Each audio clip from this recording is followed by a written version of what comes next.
Welcome back to another episode of Rock Boys Football. Wednesday night, the Florida Gators commitment sweatshirt comes back on for arguably the most important commitment that Florida has landed thus far in the 2026 cycle. Four-star defensive lineman Kendall Guervil committing to Florida. Now, why is he the most important commitment? I would start with this roster desperately needs a body coming into the program that looks like Kendall Guervil. And I want to start with this conversation. I ain't breaking any news.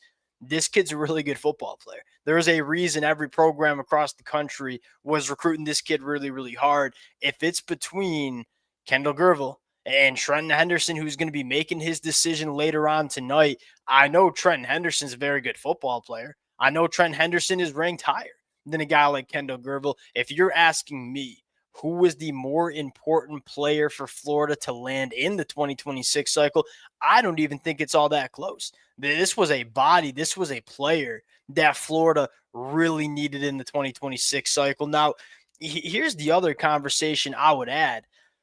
Really good move by Billy Napier, and that's something we don't talk enough about in terms of Billy Napier's roster management. And the Florida fans who've been listening for a while now know I've been critical of Billy Napier in the past, quite critical. In fact, there have been times where I was calling for Billy Napier's job.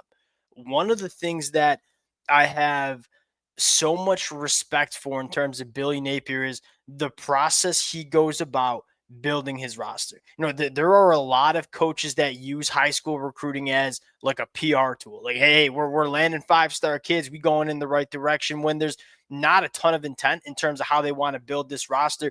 Billy Napier puts a lot of thought into it. And he no doubt was kind of poised with the question of, hey, you can pony up for Trenton Henderson or you can pony up for Kendall Guervil. It's not flashier. Trent Henderson's got 5 stars next to his name, according to 24/7 Sports. But Billy Napier going this route for this roster, it makes so much sense. And what I mean by that is, look, DeAndre Robinson transferred out of the program. Stephon Shivers got dismissed from the program. Florida needed big bodies to come in and play early. And that's the other thing I'd add with Kendall Guervil. This kid's going to play early, probably factor into the rotation year one during his time at Florida. He's an overwhelmingly powerful kid who I think is physically ready to step on an SEC football field and hold his own as a rotational piece with some monster upside over the next couple of years. Going to get into a little bit more of Kendall Guervil, talk about where does Florida go from here in the 2026 cycle before we get into it. As always, Florida fans, appreciate you guys. It's been a little bit of a roller coaster over the last couple of weeks, right? Florida ripping in the early middle portions of June. A little bit of a lull over the last 2 weeks. Well, we got some big decisions coming up over the next couple of days, and it sounds like Florida's getting back that momentum again. And I always say this, hey, just give Billy Napier till December, National Signing Day. This team wins a lot of football games in 2025, just like we saw last year. That spatula gonna come out.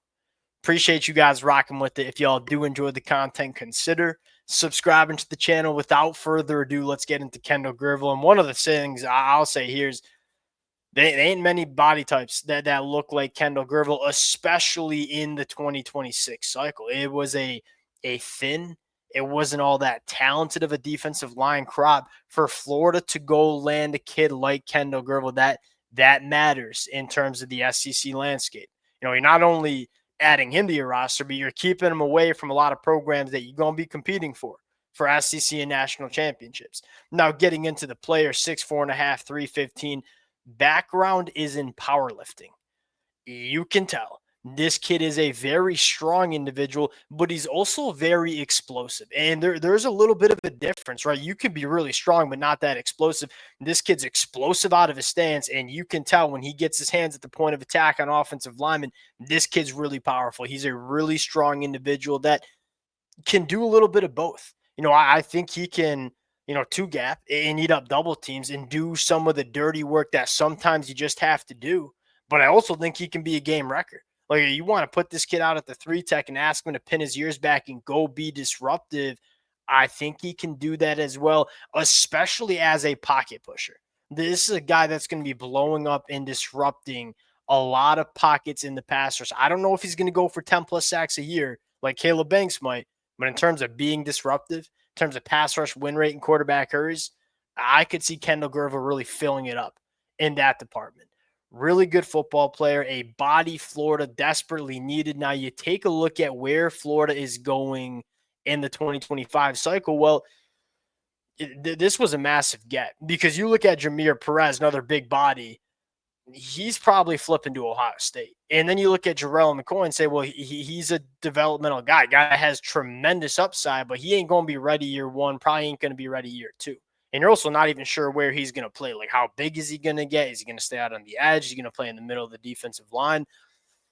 That's why Kendall Guervil was so important. And I'm very interested to see if Florida can turn it up on a body or two late, because I think, especially if Jameer Perez transfers out, whether it's Valden, whether it's another name, you'd probably like to see Florida go add one more body that looks like Kendall Guervil. And I don't know if his body's going to be as good as Kendall, because I think he's one of the best in the class, but you probably got to go add one more body. Now, with Trenton Henderson seemingly, as we sit right now, trending to LSU, I look for Florida to be really aggressive with Jay Cruel. Like, I think they were being aggressive with Trenton Henderson. It just sounds like LSU was a little bit more aggressive. I'm okay with that. If it was between Trent Henderson and Kendall Guervil, you taking Kendall Guervil. That's what this roster needs.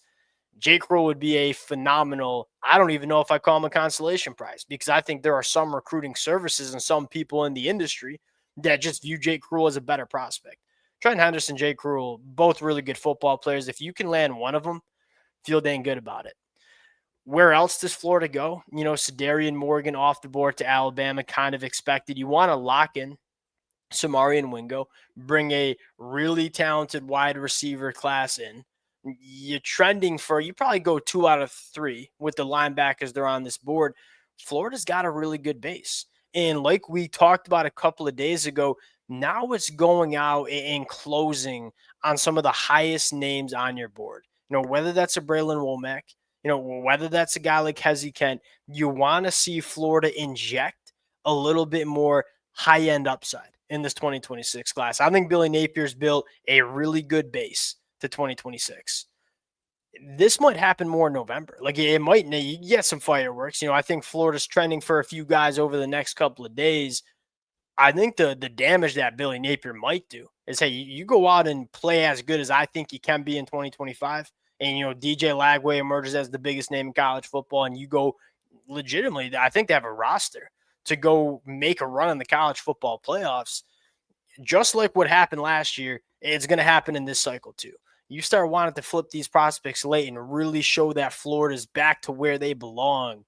It's going to be easy to get that spatula out, and you're probably going to get some more money coming into the program as well. Hey, you went on the football field, money going to follow.